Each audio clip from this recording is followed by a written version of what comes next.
Hello. Hello. I'm so glad that we're in Me conversation. too. I'm really honored, truly. Just your work is so thorough and thoughtful and loving, and I'm really excited to talk about this with you. Thank you so much. And honestly, it's like I've known you now, like what we've connected, just like was it A a couple years ago. couple of years Well, ago? literally, wait, early last year. Was It's it only? about to be 2 years, but yeah. And as soon as we connected, it's like, oh, let's talk about this, and this, and especially just being so synced up art wise. Yes, and similar spaces, similar workplaces, and you came to my show that I curated, and it was so lovely to meet you. My mother is how we met, and just that is magic alone. So I'm really grateful that we could keep connected and end up here. It's really amazing. Thank you. Thank you. So I guess we can just start with how you came to this idea. And you originally started with the greenhouse itself, Yeah. for protection with love. And yeah, and I'm curious if you want to talk about just how you chose these materials, and why the camphor plant. Mm-hmm. Yes, absolutely. Also, it's like I'm a museum educator, so if I'm like looking out, just like doing that, that's my background coming through. Follow you. um, I came to kind of to know camphor. I mean, it's like I'm sure many of you know camphor, that smell. Like camphor, right? It's like a very medicinal kind of earthy smell, almost like that Vicks vapor rub or like a tiger balm kind of smell. And growing up, so I knew it in that sense. But then when I was younger, maybe like around, I think in my recording I mentioned like 8 or 9 years old, my great auntie, so on my mom's side, my Guyanese side, they burned camphor to ward off evil. And so she would take an old pie tin, a little piece of the camphor resin. Actually, no, let's pass around a little piece of camphor. Just so that way you guys can smell that.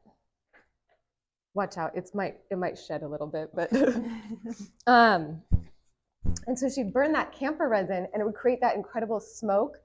And then she'd take that pie tin and kind of in front of, I'm gonna do this to you, in front of your face, in front of my face, she would take that pie tin and it would create that kind of smoke in the back of my head 3 times, kind of around each hand. She'd have me like hold out, yeah, exactly, your hand just like that, other hand, and then each foot.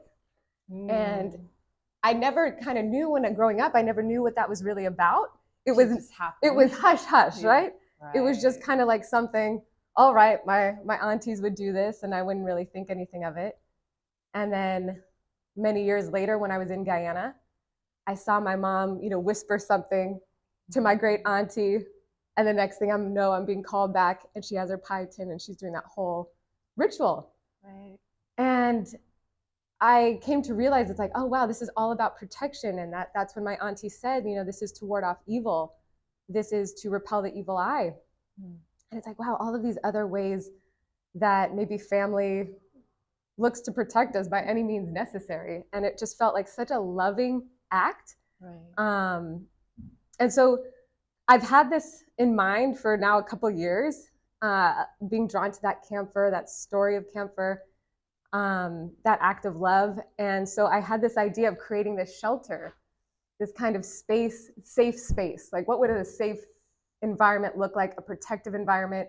And it started with this greenhouse and this idea of also protecting maybe even things that are transplanted, life that is transplanted, and covering it. So the whole inside of this greenhouse is covered with activated charcoal, which, as you know, with maybe burning camphor a little bit, anybody burned some, like where you put the charcoal, you heat that up, and then you put those, whether it's different types of resin, it's the facilitator. Mm-hmm. And so it felt like, okay, let me cover the whole inside of this with that activated charcoal as that kind of facilitator for the space.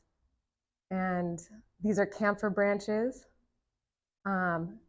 kindly and respectfully taken from trees, but as a cleanup. And yeah, and then the project kind of just grew from that, bringing it to this backyard that we're sitting in now.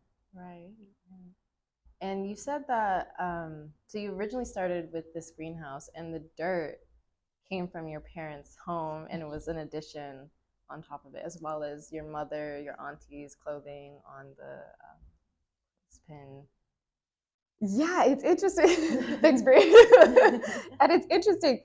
Yeah, this floor originally. So by the way, in case some of you don't know, this was an abandoned church, this building. And when I had the opportunity, right, you can kind of see it. We're in the cafeteria right now. Mm-hmm. With the service window and everything. And this was laying vacant, and then the owner, Galia, converted this into artist spaces. And so the idea, the opportunity to actually have this piece up in an once abandoned church kind of seemed very interesting. Yes. And I was like, ooh, let me actually see about this. But what it had were these kind of herringbone tile floors. Right. Yes. And it was very kind of busy on the eye. And I was like, I don't know about this. But then also, I had this idea of when people come in, it'd be so nice for, we talk about this, I'm jumping here, but we talk about how art can feel very exclusionary and feel very intimidating maybe. And it's like, how do I make people kind of feel more at ease? But yeah, to make this space feel just, again, more intimate, more casual. And I had this idea of, okay, what if I put up this clothesline? Mm-hmm. First, it started from the greenhouse, then the clothesline. Okay. And at first I was thinking, okay, maybe I'll put all white sheets up or something, or kind of something that feels very maybe familiar, but yet preps you for this space. And I was talking to my friend Anthony, and he's like, well, like, make your own garden. Like, okay, like, why not? Like, what does that mean to you? And I was like, oh, what if I use all floral prints from my childhood and from my mom's like clothes and everything? And yeah, that's my garden. And so from there, it then grew into, should I cover the floor in sod, make it really feel like, but it's got to be dried sod, because I don't know, in LA, nobody has green grass, or many people don't have green grass. And so I envisioned this dried sod. Then I decided, well, it's like, that's not going to happen. So my parents are letting they have all of these patches of just dirt. And so I was like, oh, I'll create this kind of dirt floor. That's exactly where, my sister and I used to play in the backyard. It was always just a patch of dirt. And it's like, this feels so appropriate. So this kind of, from here to there to this, it kind of just became this space. Beautiful. And I want to touch on what you said about hush-hush practices, and just how essentially what we're talking about here are rituals that have had to stay under the radar for safety reasons, and how that's remained, even though it's not necessary to keep it on the low, but that you called it the lesser acknowledged protection and protectors, the matriarchs who do the protection, who do the burning, who do the oil covering. And so I just wanted to ask about that, if you could talk on how those rituals show up in your family and still in your life. Yes. When I talk, a lot of my work focuses on plants and these kind of the counter narratives, the narratives that kind of go against certain master narratives as far as history goes. And so a lot of that is these very intimate, sometimes personal rituals that have somehow found a way to kind of survive the colonial whitewashing of plants and culture. And so starting with my mom's family and being from Guyana, and it's like, my ancestry on that side, it's an amalgamation of basically all of the people who were either enslaved or forced into labor some way or another from India, Africa, and China. So you have this amalgamation of all of these cultures. So we get, the practice certainly originating in India and in China of burning camphor originating there, coming over to Guyana, getting absorbed into cultures, and say whether it's Obia, Voodoo cultures, becoming something kind of its own practice. Then you have the colonial kind of whitewashing of that. And it's like, you had to kind of do this in secrecy. Like these are practices that were very secretive. And I find it important that it's like that, like you said, it was carried by women, and that women did a lot of this and a lot of these practices. And to this day, like it's kind of been passed down from woman to woman. And that I'll use my mom as this example, is that they don't want the ridicule. They don't want the kind of this to be laughed at, not taken seriously, disrespected, all of these things, because this is a practice that goes against, you know, quote unquote, the norm. Right. And, but I think there's something so powerful about the fact that this is a ritual that is meant to protect, but it speaks to the like deep desire that people have to just survive. Like it's like protection by any means, like Right. truly. And why did they need that protection? You know, why did they need that kind of, just trying any way they could to protect their kids and to survive? It's like, well, look at what they were battling throughout. And then even now, as my mom, when she came to then Canada from Guyana, now into the States, to kind of hold on to that practice, but still feel like she can't be completely open about it. Right. Mm-hmm. It's loaded. It is. It is loaded. And just thinking of how, when in the face of so much scrutiny and violence and threat of literal survival, that is taking power back and just using what measures you can to protect your children through ancestral modes of ritual and love at the root of it. And you're carrying it here today, and it's really beautiful. And I'm thinking, just you spoke about the history of how camper came here, and just the labor practices and the exploitation through that route, through the transatlantic slave route, through indentured servitude, and just that traveling here. How is camper even here in the United States, in Los Angeles? And you've mentioned when we spoke just how there is a really important camper tree in San Diego. Yes. And I'm curious just like how your relationship and knowledge of camper being here now has informed your thinking around this, or just what that tree means to you. Because always a special tree is always. Oh yeah, I love a special tree. Yeah, absolutely. I mean, now it's like since kind of doing this project, I see camper trees all over the place. First of all, it's like Pasadena has a ton of camper trees. Actually, most of these camper branches came from Panorama City, and so it's interesting that the city decided that these were good trees to plant, and I don't know how drought tolerant they are, to be perfectly honest with you. So it's kind of interesting, but there is this one tree out in Pasadena, or not out in Pasadena, out in San Diego, and it started off from a seed that was taken from a tree that survived the bombing of Nagasaki and Hiroshima. And it's one of the few, there's very few trees that survived those bombings, and quite a few of them were camper trees. And so after that war, those seeds kind of got distributed in different parts of the world.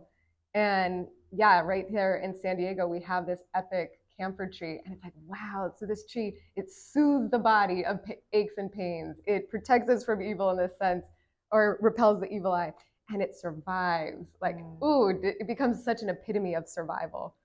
And and that also definitely impacted this work. Right. Yeah. An epitome of survival. I'm thinking about how, again, to your matriarchs, and just how this room emanates love, truly, just the space that you built. We got the soundtrack right now. And speaking of the soundtrack, so just to, you all probably didn't hear that she has a recording of a story that she tells about her auntie. And so would you mind speaking about that, since they can't hear it, and just for the folks? Yeah. I mean, it's really like the story that I decided to kind of provide in this space. More or less what I mentioned just now was the idea of kind of going from this ritual, talking about this ritual and how it became this act of love, or how I saw it as an adult as this act of love. Sela, that was like my first time deciding to like use my own voice. That was actually a big step for me because I never was comfortable in doing that. Like I'd use my auntie's voice, I've used my mom's voice, but it's like, oh, it's my voice in here. And to be talking about my family, to be talking about a subject that's also kind of hush hush in my family, for fear of ridicule, it felt very vulnerable and putting myself there. But it also, I wanted to speak very softly, which is very hard for me to do, but I was speaking very softly as a way of wanting to talk to people, like almost like you would just kind of like, let me share this real fast. Let me just tell you. And it's like a way of letting you in. And so I wanted that in this space. And I wanted to have that stool. So it was like me just telling one other person. Right. Kind of one at a time. Very intimate, yes. And I love how your voice sounds in it because of that hush hush, literally that term. It's very hush hush. And just entering here, and I implore everybody to go inside and really just sit in here. I knew what campers smelled like in some way, but upon entering, I really was hit with all the memories of my dad, my mom putting Vicks Vapor Rub on my chest, and it wasn't even voluntary. That's the way that smell works. That's the way that our bodies and smell and memory are so connected. Yeah. So just entering and feeling that memory of care, I just felt that intention so deeply. Your personal connection, but I'm sure you knew that people would, even if they weren't fully aware of camphor itself, most of us in the West have some association with it, with Vicks Vapor Rub, truly, and maybe I don't want to brand so heavily, but just, different types of healing medicine use camphor thoroughly. So I hear that, just entering here, hearing your voice, being surrounded by just an orchestra of these plants and their offerings that you have put here for each of them. Could you talk about just the ritual of putting the water in front of each of the plants? That kind of, it's interesting. Like at first I was gonna so you see these like little water glasses. And by the way, I love that you said the kind of act of care. And I love that you tied this in with your family. Like, oh, this is so beautiful. And that has been surprising to see how many people can actually relate to this on their own level of, like you mentioning, smell and memory. Act of care, maybe a parent kind of rubbing those big touch, like entering, you feel and remember. Yes. Fully. That's how I think me and a couple other people, I'm sure many people. And touch has become a big theme. Yes. Yes. Please. Yes. And then I will get back to these water glasses. But go all around. Touch has surprisingly become I didn't, again, something I didn't necessarily plan for. But again, with all of the charcoal being up on like the walls of this, spreading the glue, and then I would actually take the charcoal, the activated charcoal in this like sieve and actually kind of create almost what felt like another type of ritual, and everything kind of gets covered. Or like this ground was, this is the topsoil in my parents' dirt, kind of created in this slurry, and I troweled all of this dirt floor to create this floor. Like all of this is whitewashed with natural lime, and so all of that gets touched and brushed, and so it does feel very much like a part of the act of caring. Down to then, like yesterday I was just mentioned to you, Sela, that like all of these branches got replenished, and so it feels like you're caring for almost like this altar, caring for this. It's part of the ritual. Right. And then including these drinks for what I've been calling almost drinks for the ancestors. Like these are these kind of yeah, absolutely. And I think that that wasn't necessarily intended. I actually had thought I was going to put little bits of the camphor branches in those water glasses, and then when they were just sitting there, I was like, oh no, these are drinks. These are like, come in here. They're thirsty too. Yeah. So that, again, this has been a very natural kind of process, and just trying to let this project kind of take me into these different areas that I didn't plan for.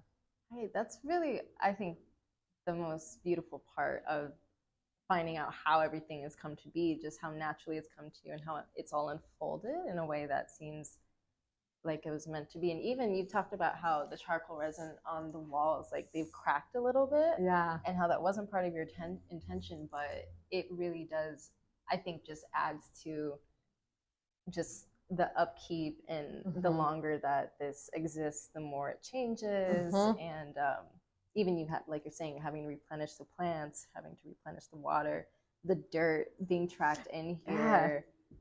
There's just so much that morphs and forms. And I mean, I think that's really on point to the whole exhibition itself. It's just the ways we change, the ways things have to evolve when it comes to these plants, these relationships that we have with ritual, with care, how they stay the same, but they also morph at the same time into something different. Yeah, I think that's a beautiful connection. Yeah, there it does feel like it almost speaks more to the project itself, just like how it's just naturally evolved, like you're mentioning. And that, yeah, the tracking of dirt, something that. Again, I didn't even, but I was like, I love that we get to see the marks of people who sat in here, who kind of got to experience it, all the different shoe patterns, you know, and that kind of feels like again, it's like a part of the project. Right.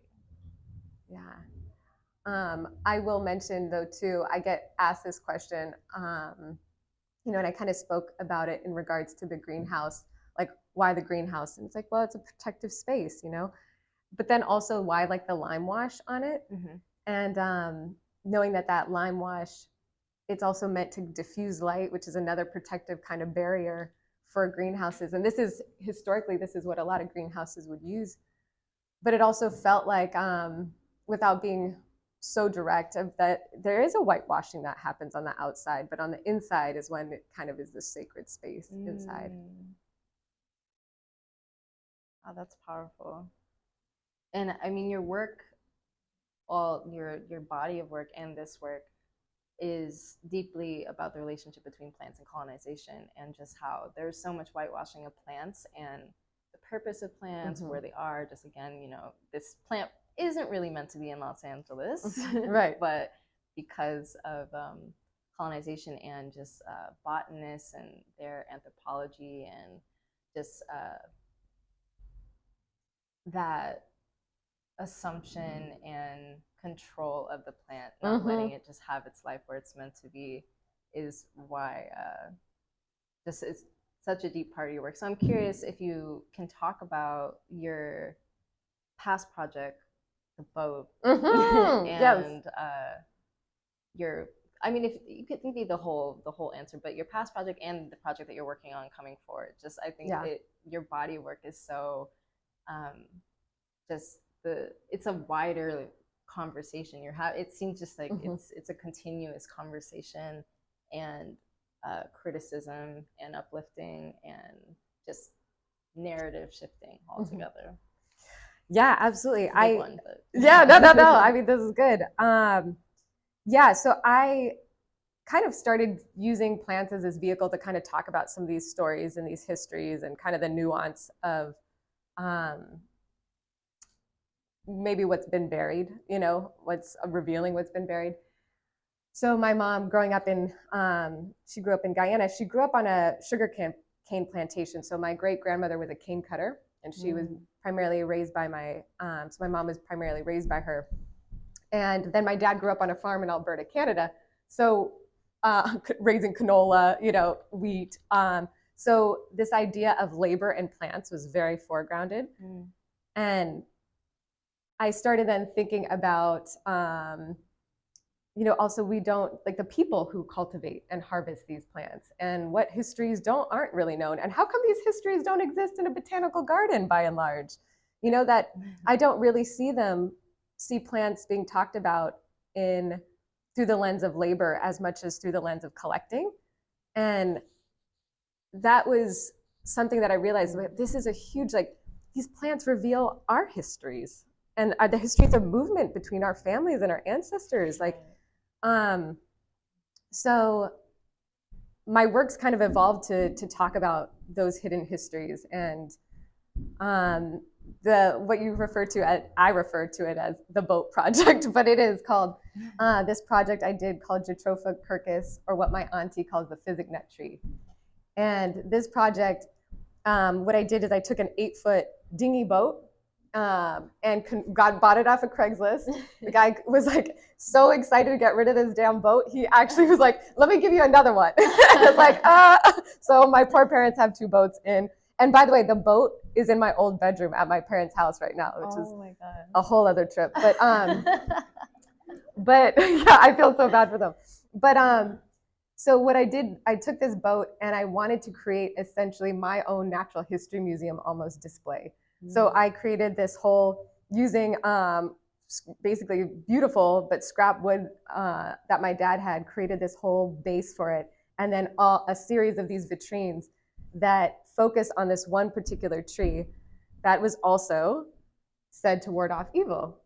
But it wasn't just, it didn't do it through smoke, it did it through ingestion. So you would drink this, essentially it's almost like a tea, and it could have an effect. It could make you throw up, it could make you have diarrhea. But one way or another, the evil is coming out. Yes. And so that was also this incredible tree that I came to learn from my mom's family and drank the tea. I was fine. She, poor thing, my mom was not, but she got the evil out.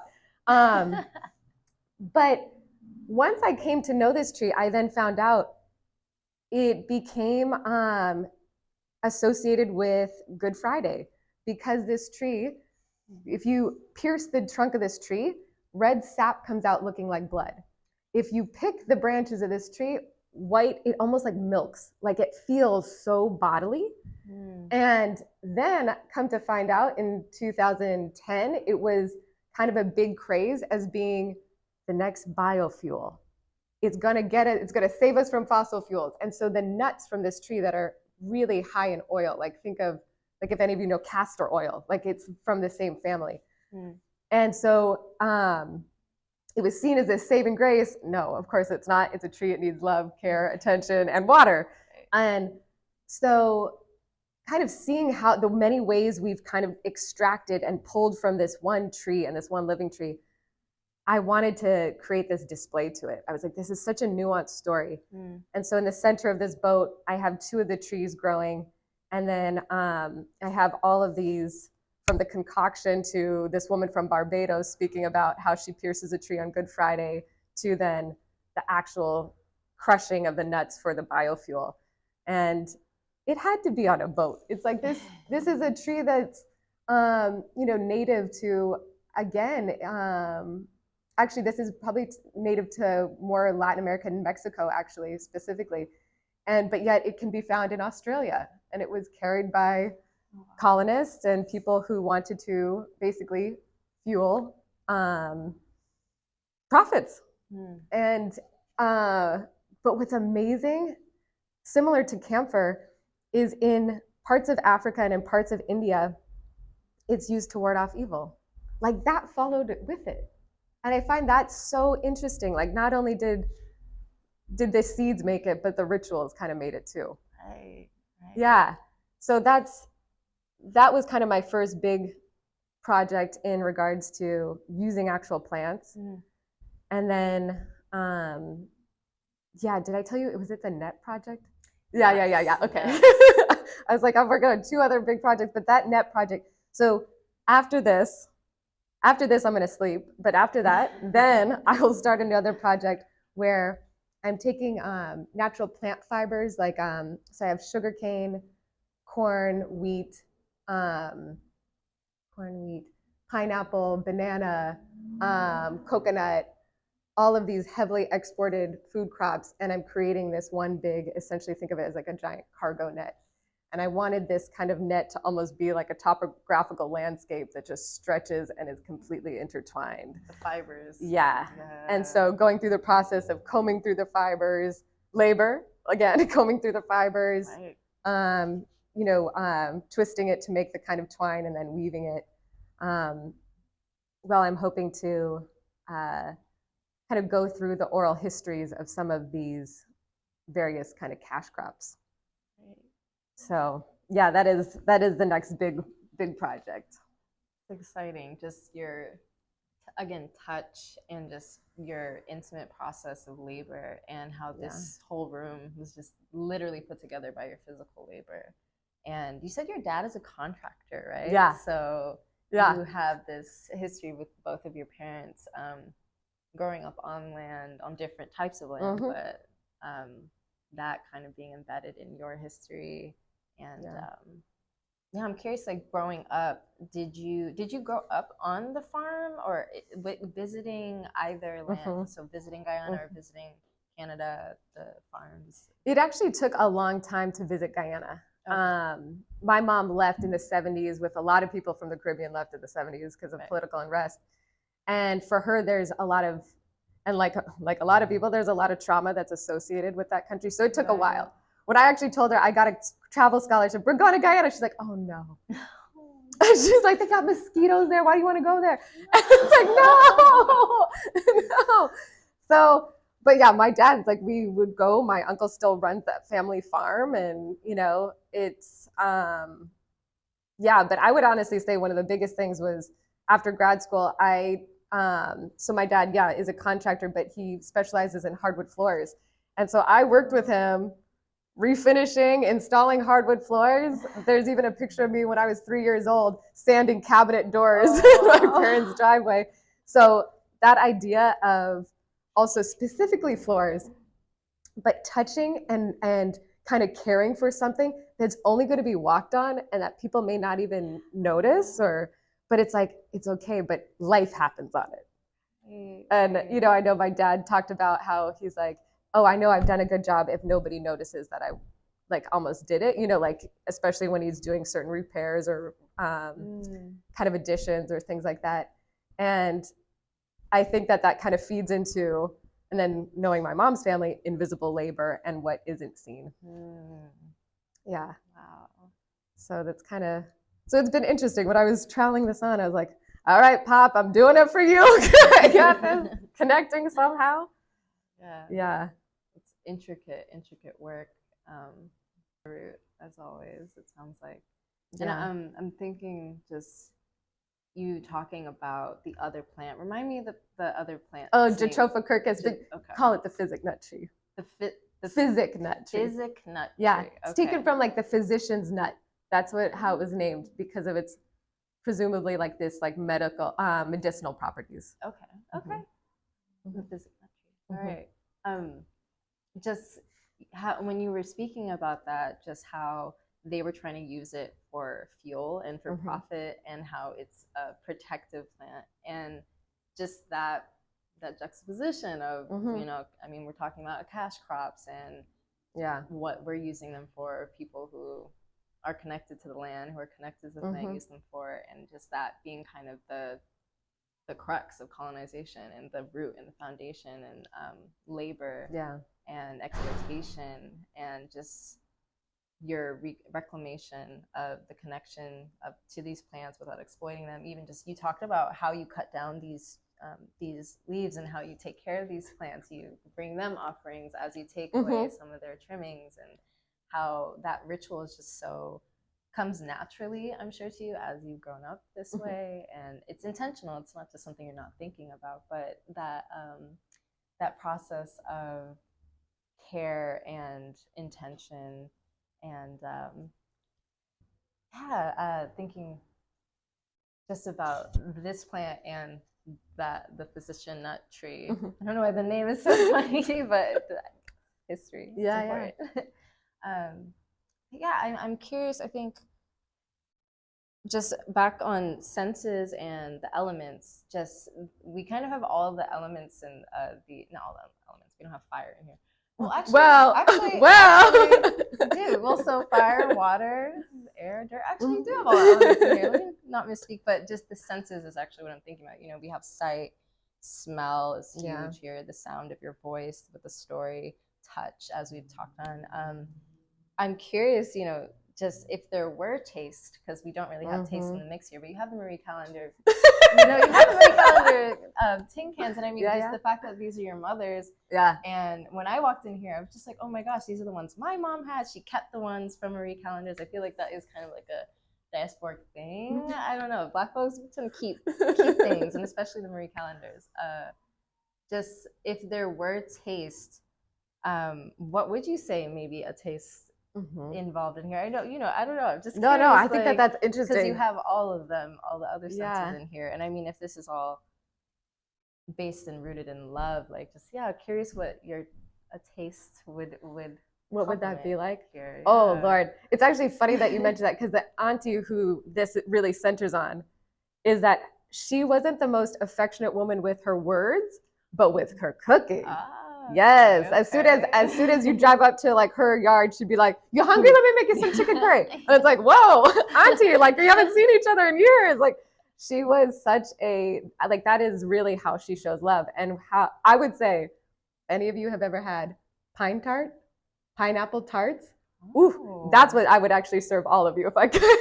Is her homemade pine tarts. Okay. But I think that's a really great question, Sela. Like, because I think for so many, and of women of a certain time, of a certain region, is that oftentimes that's how they would show love, is through their cooking, and that's certainly how this woman showed so much love to her family.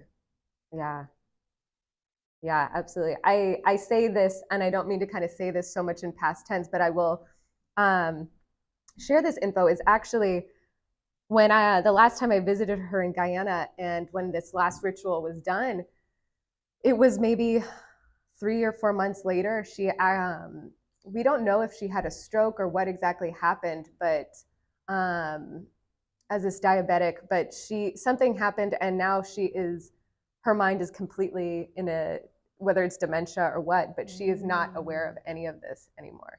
And so it does feel like this kind of tribute in that way. Yeah. It's beautiful. Yeah. And I think I've gotten emotional about it before, but I think in that way it felt like even more of like an act of love for her to even do this. I know. Yeah. It's really a beautiful, beautiful dedication, and just bringing in her love, your family's love, the love that lives through you, your hands, your creation in here. And thank you so much for sharing with us. Oh, of course. I must feel very safe talking about this with all of you. But it's and I think too, and I think that's also why this has been in my head as like something that I've wanted to do and create for some time. Because I was like, there's something here that it's like not only a dedication to my mom, certainly, but also to her, to my auntie. Yeah. What's her name? Auntie Lucille. Lucille. Okay, I love that. Yeah, absolutely. Yes. Yeah. Well, just that, what you're speaking to, just how this is, you said that a lot of people have come in here and had their own personal memories, even though this is such a personal exhibition for you, as you're talking about. This is a dedication. These are your mom's plants, or her pans, and her clothes and cloths. But there's also such a universal component that anyone can really relate to, even if they don't have specific memory of camphor. There's just this, you created this space, this container of safety that is for protection with love, really, truly. So just congratulations. Thank you so much. It's a phenomenal experience that you created in here. And I really love, my favorite part is really the dirt, I must say. It is so interesting how much and this was, my boyfriend knows, this was, should I do this? Should I not do this? Damn, this is going to be a lot of work. Should I do this? Should I not do this? And I'm so happy I did, because I think there's something about that sensation when people, when you walk into a gallery or a museum and they got carpet on the floor and you're like, oh yeah, right. It doesn't need to be this stale kind of place. The stale, don't touch anything, don't touch anyone. Just, I feel like I could sit on the ground right now and get dirty, and you know, I drop some kiwi bits, and you're like, it's fine. Like, it's right there. It's going to decompose. It's alive. Like, that's the point. Yeah. That this is all alive. And yeah, we're in relationship to it. We're in relationship with this earth. And this is literally your dirt, your ground that you grew up on. I love that it's from your parents' house. Like, that's. And quite, like, truly, we're, like, exactly from where my sister and I used to play as a little kid. So, yeah. How did you ask them for the dirt? I just had to be like, first of all, I was trying to grab, I had this idea that, oh, maybe I'll embed some weeds, and I don't know. I didn't know exactly what I was going to do. So I was like, oh, okay. I asked my mom, like, can I dig up some of your weeds? I was like, go ahead, you can do the front yard too. So, yeah, no. She was absolutely fine with me just like digging up the weeds and taking this whole, I mean, I don't even know how many bags of their dirt. And Lisa, she used to be the executive director here. She's like, you're going to give the dirt back? I was like, they don't want it back. It's okay. Yeah. Come to that bridge when you cross it. Yeah, absolutely. Absolutely. Well, is there anything else just anything else you want to touch on that we didn't get to? Just human histories, plant properties, anything. You know what I will mention is, so the plan for this, so okay, dirt won't be going over to my parents, but yeah, I haven't contacted, I have 2 contacts, but I would like to actually donate this structure to a community garden or to a school, so it can continue to serve as this kind of protective space. So that's the evolution of this project. So it's going to keep evolving. It's going to keep evolving. Stay alive. That's wonderful. So that's the plan. Exciting. Yeah. Wonderful. But otherwise, how are we on time? Or questions? Yeah. Dad. The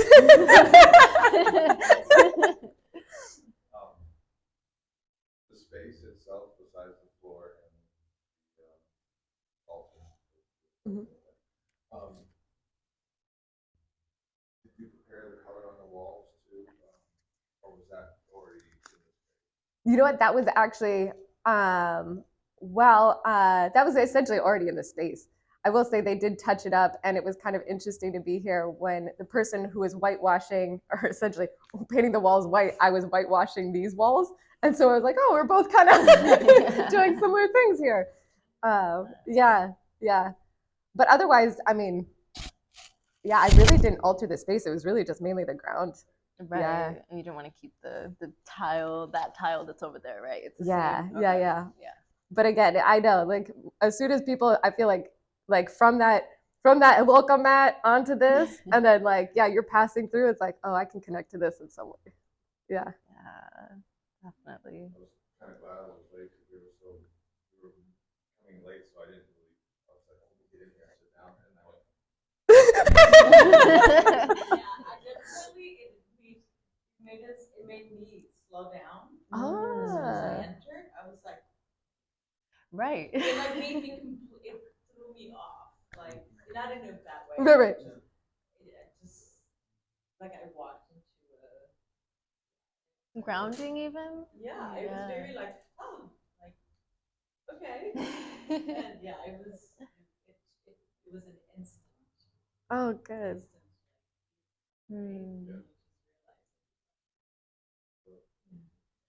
I love it. Yeah, it's been interesting, actually. Sadly, I don't think they made it, but I was showing Sela one of the times is that surprisingly little grasses were starting to peek through, and I was like, oh my gosh, there was fresh life here. Like a couple weeks ago, they'll probably if I wet it and drop any water on it, they'll pop up. But that was kind of amazing to see. On top of this church ground. Yeah, you know what I mean? Like, there's something. It's so interesting. Yeah. Any other questions? Yeah. When you were building the greenhouse structure, were you building it with the intention that it might be a living purpose or something? 100%. Yeah, initially, that's actually part of the reason why I specifically used a kit, and because it was like, I could build it. First of all, it'd be more expensive, but I will say that, but also I want to make sure that it is completely safe. It's proven to be safe because I want it to be donated. So yeah, that was from the set-go. Yeah. Yeah. Any other questions? And I should have just went like this. Yeah. As many. Music that was, was there anything that accompanied this? Oh my gosh. I will say two specific artists, and Shay knows this.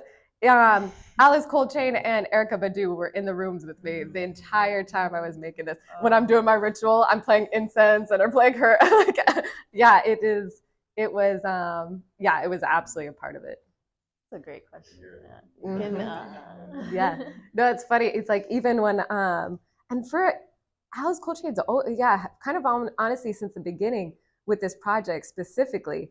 And even like yesterday when I was switching these out and I'd have them all laid out here and I have my phone playing Alice Coltrane, and there would be a couple times I'd had people from the studio spaces on the second floor come through. Alice Coltrane? I was like, yeah.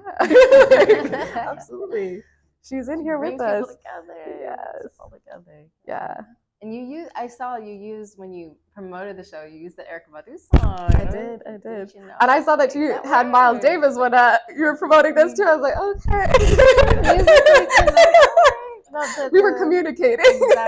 Exactly. It's the energy, the resonance. It's through. Yeah, absolutely. Cool. Oh, go ahead. What are some of the ways people have related to it? Yeah. So Big's Vapor Rub is honestly a big one. And I know actually at the opening there were some guys are they from Minnesota? They're from Detroit. They came in, and these dudes that like probably grew up playing hockey or whatever, they came in and they're like, oh yeah, Vicks Vapor Rub, like I remember this, and like my parents like rubbing it, yeah. And again, that touch, I know I've been probably hitting this thing so many times. But also I had this incredible conversation with this artist from Iran, and she was talking a lot about how this was, she could connect to it through that lens of, they didn't necessarily burn camphor, but they'd burn other things. And that was also that act of kind of, again, for protection.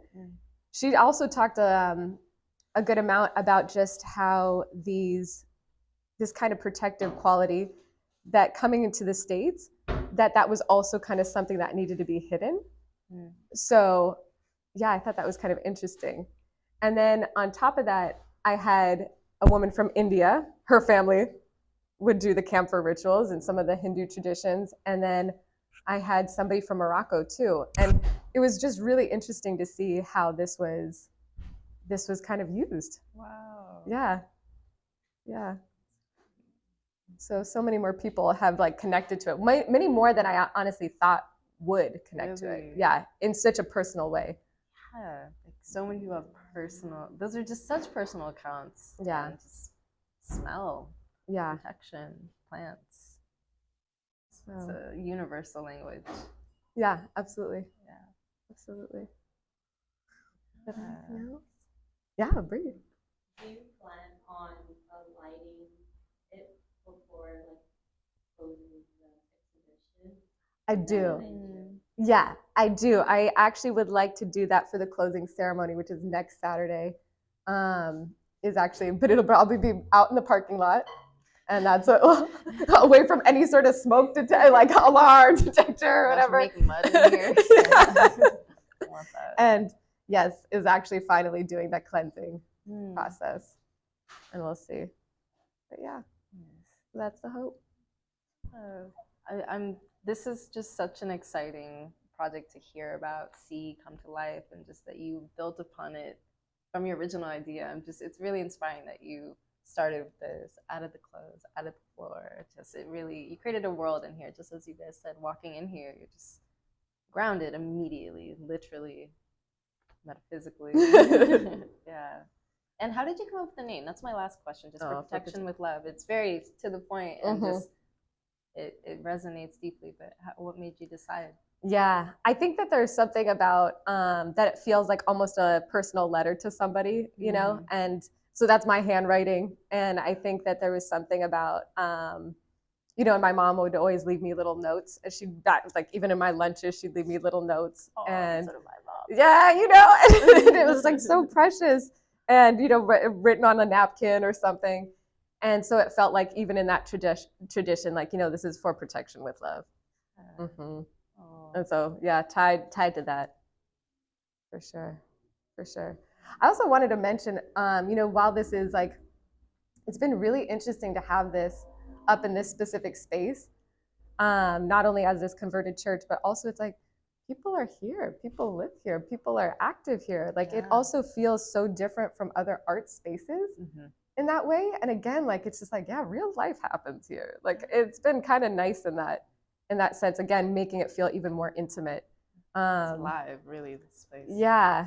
And so that's kind of been a surprising factor that's helped in, I feel like, making this kind of intimate piece. Yeah. Oh, yeah. Community. Yeah. And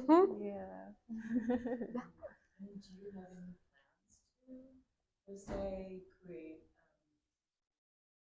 like a book where you're explaining all the, you know, the beauty of this work? I'm going home and I don't, like, you just know it, but I have never really told someone how to do it. That's a big part of it. You know, I have thought about it. I don't know what it would necessarily, if it would just like, how large of a scope that would be.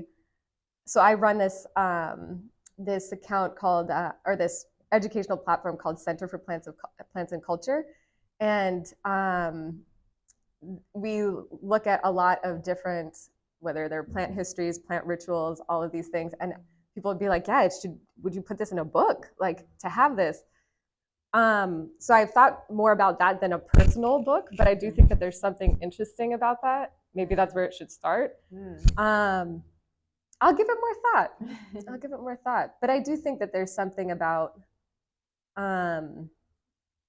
maybe even showcasing that this is worth putting down in a book, because I think that sometimes, you know, it's like there's the respect that this deserves and that it somehow has lasted. Yeah, it's tradition that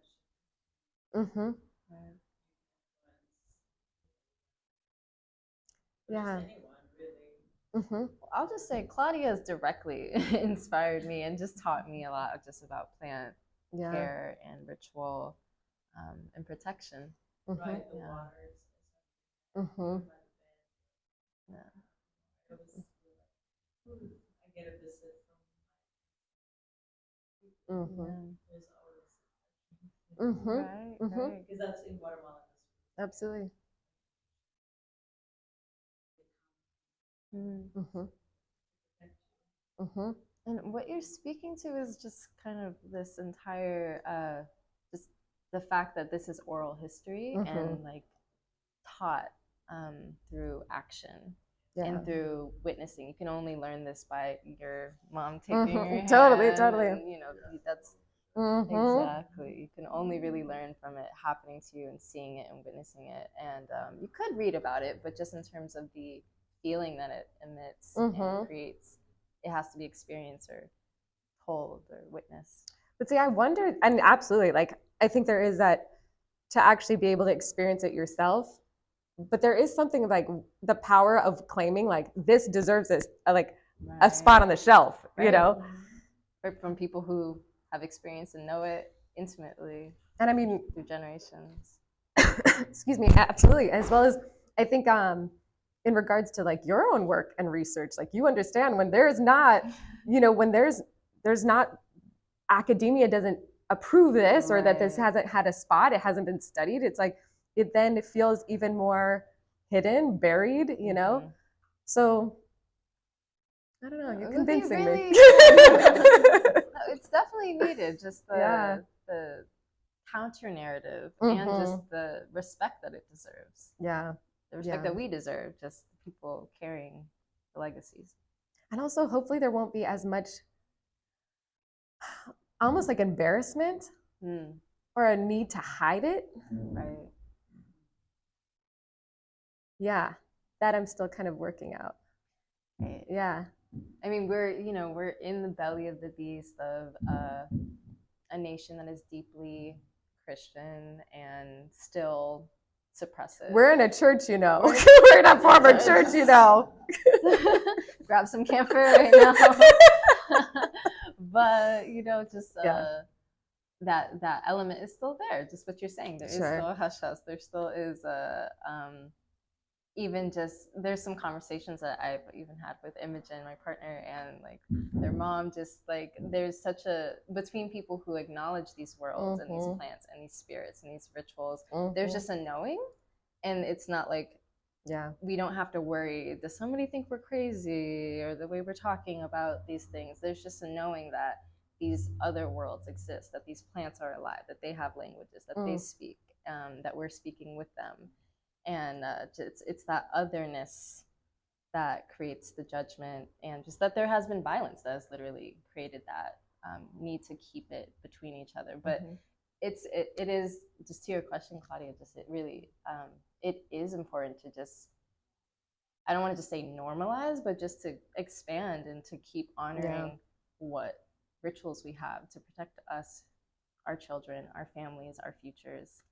So, and that are tied to culture, right? Like, like identity. And absolutely. I think that there's also something that how I've been framing a lot of this. It's like, whether or not you believe in evil, whether or not you believe in a plant's ability to ward it off, it's like, but it's like, don't discount at least the love that's behind it, like that intent, like where this comes from, or even like that strong desire to survive and like resistance of it, resiliency of it.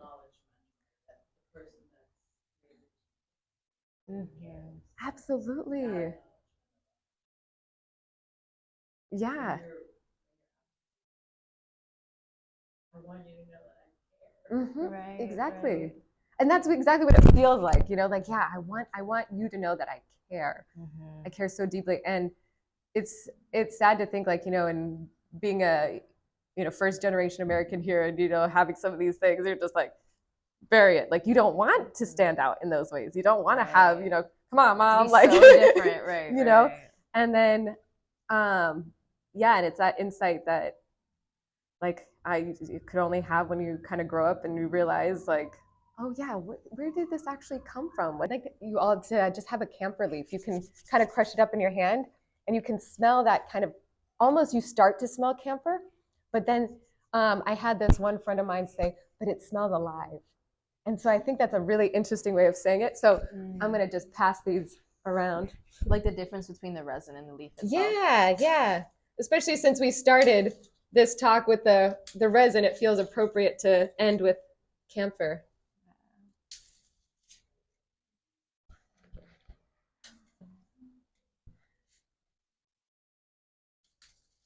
Here's Sela, if you want to give them up to. And you can kind of start to smell that kind of almost spiciness, right?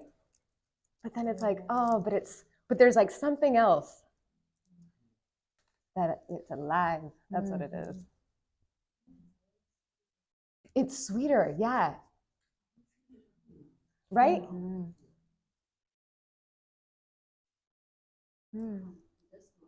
Yeah.